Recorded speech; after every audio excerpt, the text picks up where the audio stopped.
22nd. Before we get started, I wanted to say on behalf of Parks Department and Board Commissioners, our deepest sympathies to the families and the victims of the Brussels attack. It's a terrible thing, and our hearts and prayers are with them. So, with that, the first order of business will be considering minutes from our previous board meeting, which was on Tuesday, March 8th. I assume everybody's had a chance to review those. Is there a motion to approve? So moved. Is there a second? Second. Motion seconded. All those in favor, signify by saying aye. Aye. Very good. Minutes are approved. Resolution number 30594. Yes, Commissioners, we have a presentation today from the Nelson Atkins Museum of Art on their cultural district plan, and I know we have Julian and Karen here, and Charles, I know, representing. And Karen, are you kicking this off, or Julian kicking it off? He's kicking it off. It's all yours. Fabulous. Well, first of all, thank you for having us here today. We're delighted. Yeah, would you mind just coming, because we want to make sure you get on TV, Julian, you know. This and is you- all. I It's should have all done my being makeup televised. and everything. So, first, again, thank you for inviting the Nelson Atkins. We're delighted to be here presenting some of our ideas of first what it is, a very extended master plan, and then focusing more on what we're preparing as our immediate campus. So these ideas that you will see and that Karen will be presenting is something that we've done over the last 2.5 years or 3. It has included a lot of conversation with communities around Kansas City, and I think it is really thriving because of the input that we have gathered from so many partners in and around Kansas City. So with no further ado, let me introduce our great mastermind, and she has been really one of the forces driving all of this community engagement. So Karen Christensen, Thank you. the great person from the Nelson. I got to pay him for all that, you know. Anyway, and I'm very used to pointing at the screen, so I might have a tendency to run over, but I won't. I'll stop myself.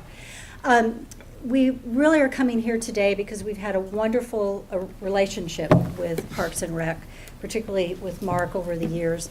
But also in 1993, I know that all of us are too young to remember that, but in 1993 we entered into an agreement with the Parks and Rec on a very open agreement about using Tice and Southmoreland and activating it, putting sculptures in. It was a great agreement. We haven't used it, we haven't leveraged it yet, but Julian, if you know Julian well, he has an idea about every other second. And so in his mind, I bet they're completely filled by now. Totally. But we realize that we need to kind of brush off the 93 agreement. And so I know Charles, with Mark and others, have looked at the agreement and kind of amended it and restated it, and we'd really like to have it blessed again. Our trustees voted on it yesterday in terms of the changes, and they agreed, and they hope, again, we continue in the relationship. So what I'm going to show you today, I don't know how much time I have, so I'll try to do this fairly quickly, but this is a bit look at the past, it's a bit look at where we are right now, and then a bit of our thoughts on growth and our space needs. So if you need me to go shorter, or whatever you need me to do, just yell. The floor is yours, don't Okay. worry. We will let you know. We have a hook. Yeah. I'm used to that, yeah. So, anyway, so if you don't mind, my wonderful assistant is going to help. So if I look very quickly back on the reflections, and if you could do next. Back in 99, or actually 98, we adopted a strategic plan. That plan was really about the campus enhancement program that so many of us now know is featured really with the block building. So in terms of what we wanted to accomplish, based on all the interviews we did at the time in the community, the top 1 and 2 priorities was more exhibition space and more parking. Now, gallery space, some of you may wonder, how's that different than exhibition space? In the community's vernacular, exhibition space was about special exhibitions, and gallery space was about showing our collection. But certainly exhibition space and increased parking were the top areas. Things that we did not include back in 99, some just because of the time. If you'll notice number 2, engagement and technology. Think about technology in 99 and technology today. it was not really in our radar. And so that is something, it's not that we missed an opportunity, we just plain didn't think about it the same way we do today. But we did delay office space. We had always hoped to use office space in some of the other buildings that we own that we weren't able to use. Some additional things like the art viewing room is really a brand new concept for us. So it's a little mixture of things we didn't do last time and some new things as well. We built the campus enhancement plan. We opened the block building in '07. I can't believe it's almost been 10 years. Oh, how time flies. So, but we didn't let grass grow under our feet. We kept moving. We renovated the American galleries, go ahead, and American Indian galleries. We got the Hallmark photography collection. We redid the Egyptian galleries. We redid African galleries. And then we hired this guy. And our new director, who, as I said, has an idea a minute, really had some great ideas of how he wanted to expand and engage with our community in a much broader, deeper way, which has been really a lot, and I would say it even if he wasn't sitting here, but it really has been a lot of fun. Although there are moments when he comes into my office and says, I have an idea, and I go, no. So go ahead. So immediately, we started thinking about and talking about a new strategic plan, which was adopted in April of 2013. And that's where we really embrace the power of arts, engages the spirit of the community. 6 top goals, which you can read here, and all of them have been heavily activated. And I will say, right now, number 5, nurturing excellence and governance. Our trustees have been through an amazing process this last year of really bringing our governance to the 21st, 22nd century. It's been really fascinating to watch. The Envisioning a Cultural District, which a lot of you participated in, I know Mark, I think, attended every single meeting, which was great, really taught us a lot about community engagement and how we're viewed by the community. So although the cultural district as an area expanded more than our footprint did, it really taught us a great deal about what the community members really wanted in terms of arts and institutions. So next, please. This is the final concept out of the cultural district. It really took 3 or 4 very distinct plans and merge them together in one. The thing I'm probably happiest about is that originally we thought kind of the ending east line was Troost, and this really goes much further than that. Really activated the Martin Luther King Park, which I think is excellent. It was a really eye-opening process in terms of all the community activity. So, great. Let's talk a little bit about some of our successes and our growth, especially since Julian has come in. You'll probably recognize 2 very new and important sculptures, the Roxy Payne and also the Labyrinth. The Labyrinth has been a huge success. Have you gone through it? Yeah, good. You'll see the sculpture park from '07 to fiscal year 15. You'll see a huge increase in attendance just in the sculpture park. The other day, Julian and I don't remember where we're coming back from, but we drove by and there were literally lines going through the Labyrinth. It has just been an amazing pull in the community. And people love going there morning, noon, and night, sunshine, snow, they don't care. They are always there, so. Thank You recognize who has gone through because they have generally Yeah. gone. Yeah. Even Don Hall hit his head. So. Right now, we're renovating a part of the Nelson Atkins building for the wonderful collection that Henry is giving us for a Block Impressionist gallery. And that should open, we hope, kind of February of 2017. In terms of overall attendance, since Julian's been here, you can see a nice steady stream. These are our fiscal years. And if you hit the next button, you'll see it by calendar year. So calendar year 2014, slightly over 500,000. And then calendar year 15, over 500, certainly over. And we are well on our way to exceed this mark. And it's only, what, March? It's been amazing, please. Yelp, thanks to the Yelp users, we were rated #1. As Julian likes to say, the Royals beat the Mets and the Nelson Atkins beat the Met. We need we need something with the Chiefs and the whatever, but we haven't gotten there yet, so please. A lot of the reason for our attendance is festivals. Chinese New Year, for example, we always had on Friday night, and you can see our attendance was fine. Fiscal year 14, there was a huge snowstorm, and that's one of the reasons it went down.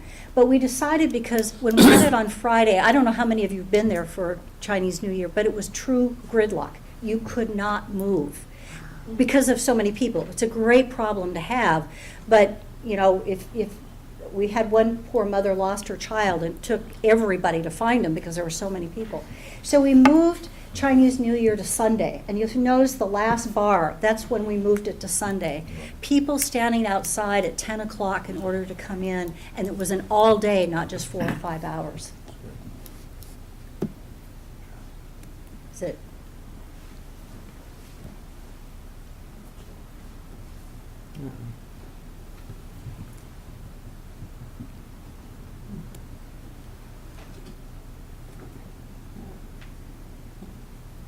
And I did bring a hard copy. If nothing else, I can at least keep boring you to tears here with my hard copy. It's great. We'll get to it.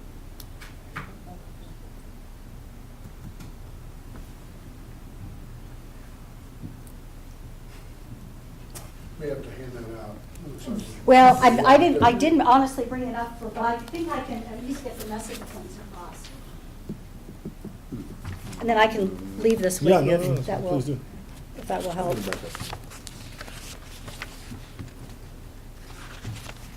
Let's find out where I was here. We also, as part of our festivals, one of the reasons that our attendance has been going up is that we have been doing a lot of festivals. Chinese New Year has been around for quite some time. But with Julian on board, we also started a Day of the Dead celebration, which again, if you haven't been to, is an amazing, another collaboration with Maddie Rhodes and Guadalupe Center, which has been wonderful. We talked a lot about collaborations this morning, and I think that's really stuck in my head. We also started a passport to India, which if this was up on the screen, we could all practice our various poses. And it too has been increasingly in popularity. Mother's Day for us has always been exceedingly popular, and it seems to grow every year. And then Mark can probably speak to this better than I. Do you want me to give you a page number? 26? We're getting there.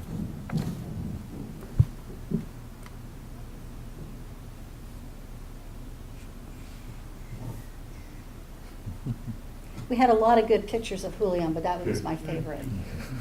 All right, we're getting there.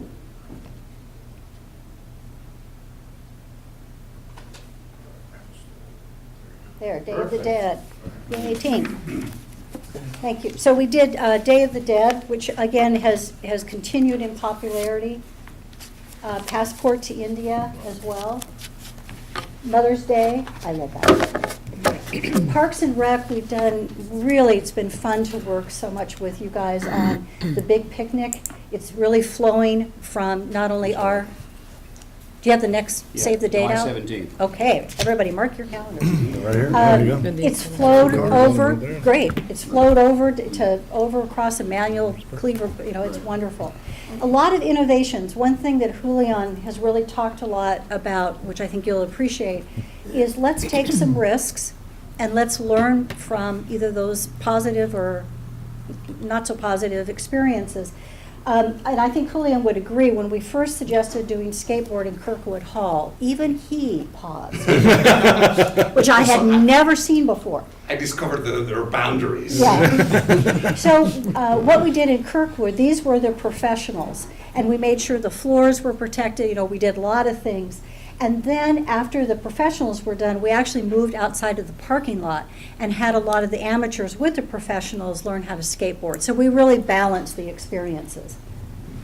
We started what is called Third Thursdays. Now, Third Thursday is not being branded, meaning just the third Thursday of every month. We usually, after 5 o'clock, had like 6,000 people. When we started the activity called Third Thursday, you'll notice that it jumped from 6,000 to over 14,000 in 15 months. And a lot of people said Third Thursday as an event was really planned for the millennials. Well, as you can tell, I am not a millennial, but they do allow me to come. It really has become, honestly, from grandkids to grandmothers to millennials, it's been a really interesting mix in terms of audience. Overall, our adult and family programs, you'll see, continue to go up. Our collection, now let's just shift a bit to collection. We're at almost 40,000 objects, and keep in mind that every museum counts objects slightly differently. For some, that's 1. For some, that's 2. And so it's a little hard sometimes to compare objects with peers and so on, but we have about 40,000. You'll notice our African collection, which is the far left bar, is growing very rapidly, as is photography, which is the 50% mark. All of them are growing, but those are our 2 fastest growing collections, and primarily because of some amazing donors that we have. Works of art on loan. This for me was really a neat wake-up call. We had always lent works, and you can see in fiscal year 11 we lent about 32, but by fiscal year 15 we were lending almost 300 works. So you might say, yeah, so? A couple things. From impact on staff, every object has to get a crate built, because you can't just send this in the mail. You have to build a crate, you have to send somebody with it, you have to have sure they install it correctly, they have to go pick it up, all of those kinds of things. But aside from the impact on staff, you'll see that as you see more of the yellow, we are going further and further into other international environments and communities, which means that Nelson Atkins and Kansas City is having a much further reach as well. The other benefit, though, is, and Julian can wax more eloquently than I on this, is that has facilitated us getting better loans. So it's, we'll loan you our Caravaggio, but you got to loan us that Van Gogh, or something along those lines, which he's really good at manipulating those kind of loans. I mean, getting those kind of Negotiating. Yeah, sorry. By So- the way, we have a Vermeer at the house right now Yes. on loan, so you should come to see some Rembrandt Vermeers and all of that, and definitely it is part of that bartering. Yes. So let's look a little bit at our growth and where we need to go. Every year I do benchmarking with our peers and what we call our aspirational. I'm not saying there aren't other museums we couldn't compare ourselves with, but the peers over on the left-hand side, they're encyclopedic museums. They tend to be a little more regional around us. We did not pick them because most of them are free, but interestingly enough, they are. The aspirational group we picked because they were a stretch for us. You'll notice the Met and the National isn't there, and we're not saying they aren't great museums, but the scale between LACMA and the Met is huge, and so we really wanted to learn and grow, not kind of depress ourselves by not being able to reach some of the others. So, when you look at government funding, and we were talking about this earlier today in a meeting, there's basically 2 kinds of models with museums. One tends to have very heavy government support, and one tends to have little or no government support. The Nelson Atkins over on the left obviously does not have much government support. In fact, when I first started, it was less than 0.01%. So we've really grown in government support. This is really federal NEA, NEH, that kind of thing. We're very endowment driven. As some of our peers are. The peers that are shown here, like Cleveland and Indianapolis, for example. But you notice we do very well if you look at contributions. We do better in contributions. Earned income is pretty much the same. Stop me if I'm not clear or whatever. When you look at peers with government support, and the peers on the right, that would be like St. Louis. Believe it or not, yes, they get lots of government support. Minneapolis, Denver, Dallas tend to be over on the peer side. So in essence, you'll see with government support, they have very little endowment. So is that state and local money?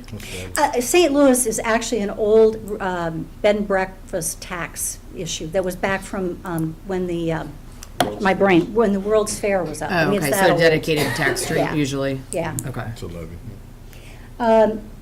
And a lot of our trustees, we've talked a lot about this, and a lot of our trustees are very happy with not having a lot of That's government what I was support. gonna say. Because It's less then risky. there is risk, but then we kind of control our own destiny and that kind of thing. So in essence, you can definitely see that endowment takes the place of government support. It's just a different kind of pot of money. In terms of uses of funds, we always look at, again, our peers and our aspirational as well. I highlighted just a few areas that we know we need to pay attention to. One is IT, which goes back to something we didn't think a lot about back in '99. So we spend about 2% on IT and peers about 4%. If you look at marketing, we spend about 3% and our peers about 8%. We know that those are some opportunities for us. I point out collection care, even though we're 6% and our peers are 8%. This is where not only having the numbers, but knowing what the numbers mean, if you will. The reason they spend more on collection care is most of our peers are organized differently than we are.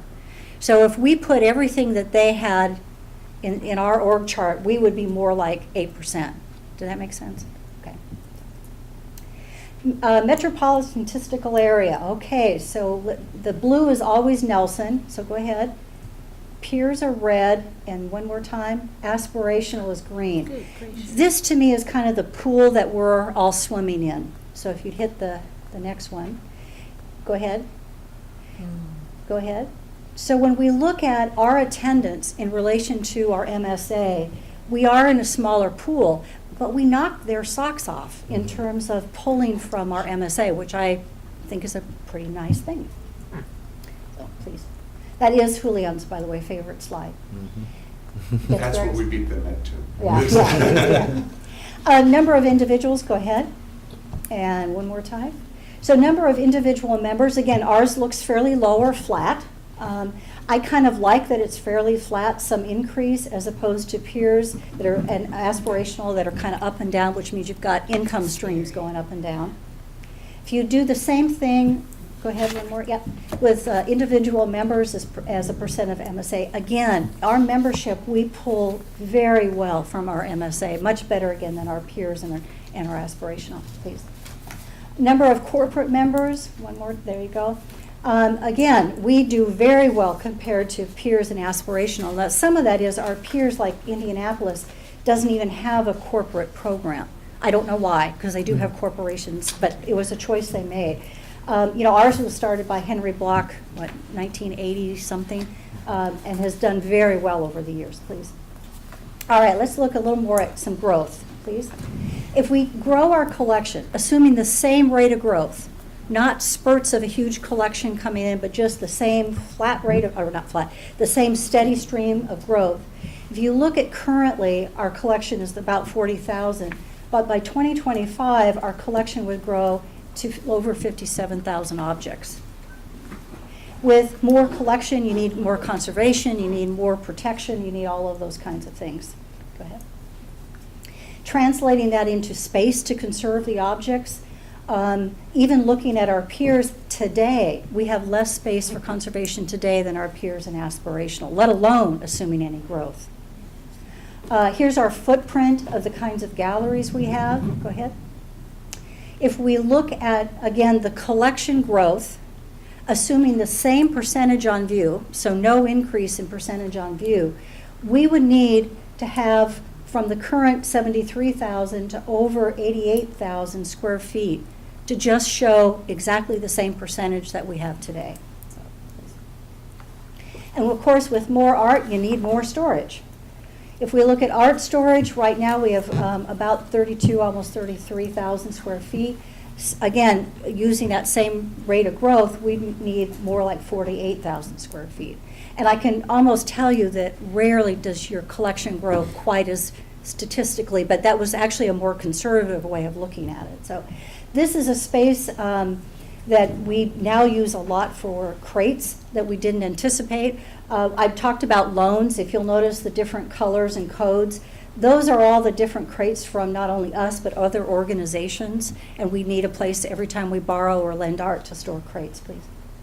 If we look at special exhibition space today, we have almost 12,000 square feet of special exhibition space, but both peer and aspirational far exceed us today.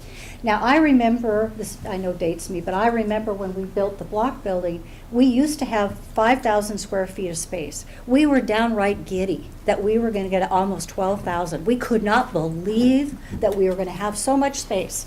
Yeah, well, not so much now.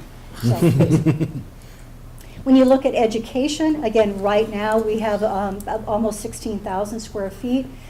Peers significantly more, and even aspirational more, and that doesn't even include the library. Total museum as well. Our peers and aspirational are a larger footprint. The notable here to me is that, again, we opened in '07, and all of our peers and aspirational, none of them stopped. They all kept adding. And it really kind of woke me up that, not that we were resting on our laurels, but we were so darn excited that we had built this building and there it was and yada. And so we really are at a moment of kind of thinking about space and space needs. Parking garage, again, a good problem to have in that we were thrilled to have 450 parking spaces underground.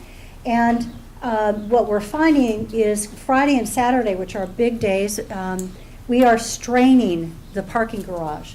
But also when we have large events, like all those festivals I told you, there's no place to park. And what happens is, and our neighbors can attest to this, people end up parking in their neighborhood. And sometimes that's not exactly what they had in mind. We also know that by 2020, 2013, we're going to be on capacity on a regular basis. Again, it's a good problem to have because attendance is growing, but we need to think about what we want to do faster than not. Great staff and volunteers. And again, looking at our staff growth, this is not FTEs, just total individuals. Assuming the same rate of growth by 2025, we need 344 staff members. But just as a sidebar, as you all know, the more initiatives you have, the more that may translate into more spikes, not necessarily a even flow. Office space would go from about 60,000 now to 68 or 69,000 by 2025, assuming those same number of staff, please. So where do we go from next? As Julian was saying, we're really talking to a lot of people. We know we need to develop a strong communication plan. You guys are one of the first pieces of it. We certainly need to talk a lot with our community and neighbors and other institutions. But we first wanted to do some of this analysis to test our story, to see how it resonates, to see what we're missing. So I think that should be it. I think the last slide is questions. Okay. So what can Julian or I answer or make up or anything?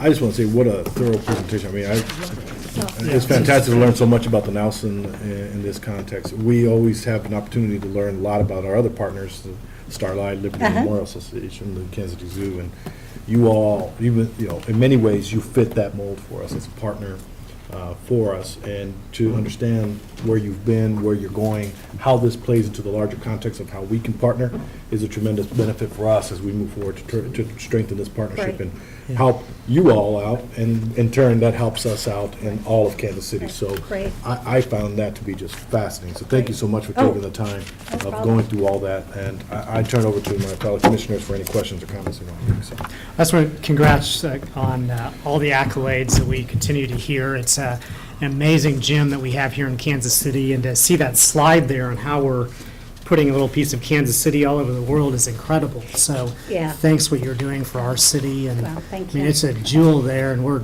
just privileged to be a partner and just love to see what we can do in the future here together. Thank you. Well, I know, like I said, Julian really wants to add some more sculpture, so the sculpture park would be great. Go Let's ahead. dream together for a few seconds. So Great. definitely one of the great things is that coming from New York, where my last two museum positions were, every square inch was so precious. So when I arrived to the Nelson Atkins, and like, oh, this corridor is empty, we'll put art, and let's put art here. And all of a sudden, there's 2 or 3 parks in front of us, like, more art. So it is, I'm like a kid in a candy store here in Kansas City, just because the opportunities are so amazing. And one of the things that the city has been talking also, what would be like a great festival that would distinguish Kansas City from other cities? And all of a sudden, because we have so much great public space is, what would it look like to have a great festival of outdoor sculpture? That it would be every 2 or 3 years, something that would occupy not only ties on Southmoreland and our own park, but maybe pixelated and more. And maybe now that we have these bike sharing bicycles, we have a map and people would go and discover and make the city their own through public art. So that is a dream, but a dream that we're working and we're trying to put this different pieces together. And so having you as a partner in all of these dreams and being part of the city the way we are, I just wanted to, again, thank you for the opportunity of being here, and also to say we're really embracing not only our little footprint, but the city as a whole, because I think we have the gravitas of the institution, but also the possibilities make that we can be a lightning rod for many, many things happening in the city. So thank you. That's great. Thank you very Thank you very much. Okay. Rick? Yes, sir. You know, we have a copy of the MOU there. Yes. And maybe just in the interest of time, if we could have our board president sign that along with our board secretary, you can walk out of here with a signed Oh, document. that's great, and I'll send you ours. Yeah, there's a signature there for Julian along Yeah, with and Shirley Bush Shirley. Ellsberg, and then we'll kind of Would culminate the deal. you know, if it's okay, I think in order of process, why don't we go ahead and vote, and then I will sign. Good idea. I don't want to be so, verbose, you know. to be a dictator. No, no. Okay, here we go. So with that, is there a motion to approve the amended and restated memorandum of understanding? So moved. Second. Motion say, all those in favor, signify by saying aye. Aye. Aye, very good. So passes. Make one comment. Marketing. I really appreciate that you see the need for an increased emphasis on marketing. It's one of the weaknesses of Kansas City as a whole.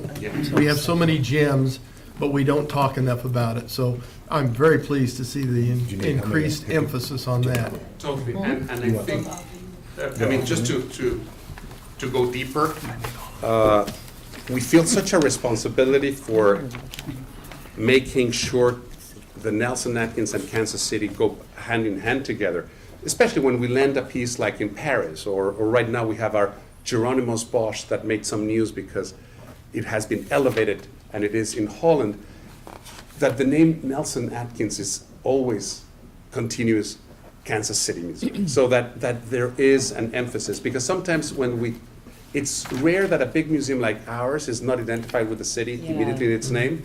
So we're making also big efforts that every time they put our name, they put comma Kansas City, Missouri, so that everybody knows we're here.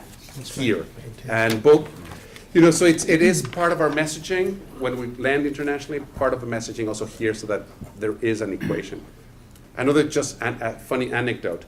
Everybody, so we're thinking right now a lot of branding, a lot of logos and things like that, and our shuttle court, which is the symbol, and I love when I'm driving seeing people with a shuttle court. So we were at group of the board. We went together to see and compare, as Karen was pointing out, we're always looking at other museums. So we were in Boston. So we landed at the airport in Boston. Many of our trustees were wearing their shuttle court. And a young woman comes to one of our tallest board members at the time and she says, "Are you badminton team?" And you know what? At that particular moment, just like that, I said, he was a champion of Mexico 1968 Olympics. And so to this day, that sticks. In Kansas City, we know it refers to our museum. Outside, we might be just a badminton team. So we're trying to brand. A lot of conversations around that. Very good. Thank you very much. Thank you very All right. much. That's great. All right. We appreciate that. And I just want to quickly mention, thank you, Karen, this morning. Karen joined us for our strategic planning kickoff with Yes. the museum management consultants over at the museum, and she Kansas spent her Museum. morning with us, and we appreciate your help on that. Yes, fantastic. It's always fun, it really was fun, and it was great to learn Yeah. more about other institutions. Collaboration. Yeah. That's where it's at. Yeah. Thank you very much. Next order of business, resolution number 30595. Yes, Commissioner, this is a consideration of a cooperative agreement between our department and Platte County for the Twin Creeks Greenway, Line Creek Trail. We had a presentation on that from Richard Allen and Wes Minder earlier, and we recommend approval. And if you have any more questions, Travis is here to answer them. All right, any questions of Travis? Ready? Resolution? Great presentation. All right, hearing none, is there a motion to accept? So moved. Second. Motion second, all those in favor, signify by saying aye. Aye. Very Okay, resolution passes. Resolution number 30596 regarding the solar circus. Yes, Commissioners, this is an item we're bringing back from a prior board meeting. The reason for that is the dates have shifted a little further into the year, and also the time. It was going to be a 3-day event in April. Now it's a 6-day event, the latter part of April, the first part of May. And then, of course, the compensation changes too, since there's more time involved. And we recommend approval. Okay. Is there any questions, comments? Hearing none, is there a motion? So moved. All right, motion to accept. Is there a second? Second.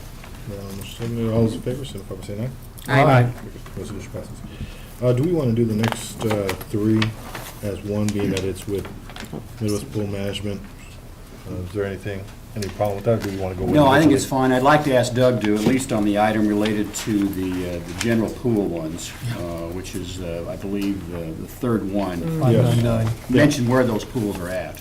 Yes, And yeah. then he stands for questions on either the first You two. mean, where our major and junior pools Yeah, are? where are those pools? Okay, gonna put me on the spot here. Yeah. We have 5 major pools and 4 junior pools. The major pools are Swope Pool. We have one in Grove, which is down at Truman and Benton. Yep. There's also Bud Park Pool. And we have Line Creek Community Center and Brush Creek Community Center. Those are our 5 major pools. And then the junior pools are Arbor Villa, which is in Brookside, and Ashland Square, which is in Ashland Square Park. And we have Gillum Pool in Gillum Park, and then we have West Terrace Pool over in West Terrace on the west side. Good job. Great. Do you guys have any other questions about the amendments? How's the attendance been at the Line Creek now that we've The reopened attendance that? Is that- significantly increased this year, last year, as to the previous year when we first opened it, so it's growing. So this will be the. We're doing a the lot of third work year? to talk to the community around that area and the schools, and so. And in fact, I just talked to an educator, I can't remember where she was from, but where she's gonna enroll all of her kids in swimming lessons this summer too. Great. Dr. Webb, she's from one of the local, preschools around there, so. Good. So we're doing some, Kristen out there is really doing some good job working in the area to get more kids in, yeah. But it's increasing. All right, very good. Any other questions, comments? I would ask then a motion for resolution number 30597, 98, and 99. So moved. All right, is there a second? Second.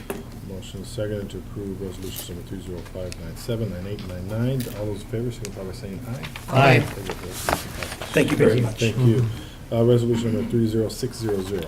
Yes, Commissioner, this is a recommended award to Mega Industries for citywide playground for 2016, and spelled out in the memo, it mentions the locations that we're considering: Arbor Villa, Sycamore, and Tiffany Hills Park. And if you have any questions, Travis is here to answer. Okay. Any questions? All right, hearing none, is there a motion to approve? Go ahead. Mind if I speak to that? Oh, please do. Good afternoon. Afternoon. I just wanted to take a moment to thank you for the work that's going to be done as a part of this in Arbor Villa. The playground equipment is creating great excitement. I just happened to send an email to Erica last night asking for a status update, and she said you were considering it today, and I just wanted to stop by and share with you the neighborhood's excitement over having this addition or upgrade to the playground. And I'm sure you guys have seen some of the layouts, but we're going to have activities for the 7 to 10-year-old range now, which is a really big deal for us. So we're excited and want to thank you for your support. Well, thank you so much for the comments. Thanks for I being really here. appreciate it. Thank you. Thanks for Looking your forward time. to it. Okay, is there any other questions? Is there a motion? So moved. Is there a Second. Motion second. All those in favor, signify by saying aye. Aye. Very good. All right, resolution number 30601. Yes, Commissioners, this is change order number 2 with National Streetscape for work over on Cliff Drive. And again, if you have any questions, Travis is here to answer those. All right. Hearing no questions, is there a motion to approve? So moved. Is there a second? Second. Motion seconded. All those in favor, signify by saying aye. Aye. Very good. Resolution passes. Director's reports. Yes, Travis, major construction, please.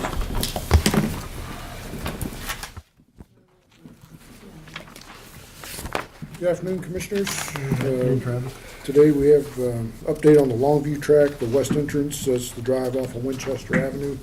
And on that vicinity map, the drive originally was proposed adjacent to 106th Street, or excuse me, 116th Street. but was moved up to about the T in Winchester, up there to avoid a couple things. One, there were wetlands identified at that location to the south, and also the drainage ditch was larger at that location, so they were able to move it to the north for substantial savings to keep it within the project budget.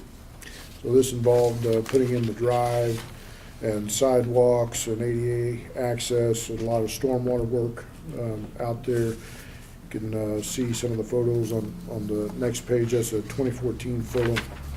You can see that drainage ditch that runs down where those platted properties were along there. So that's where the roadway is coming through. And it will go actually just north of where that basketball court is, in that green space next to the existing parking lot. And then the photos below and subsequent pages shows on the ADA access bleacher pads, the curb and gutter work going in, and the base course material for the roadway and the parking lot expansion. So should be wrapped up by the end of April. So, any questions? All right. Thank you very much. Thank you. Thanks, Travis. Always Heidi, good. please.